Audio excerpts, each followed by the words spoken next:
தாயில்லாமல் நான் இல்லை, தானே எவரும் பிறந்ததில்லை.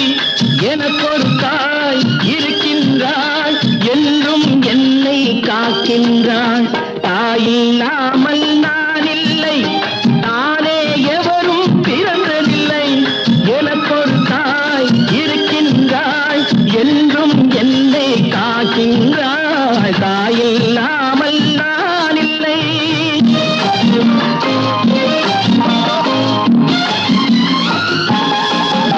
ஜீவநதியாய் வருவாள், என் தாகம் தீர்த்து மகிழ்வாள். ஜீவநதியாய் வருவாள், என்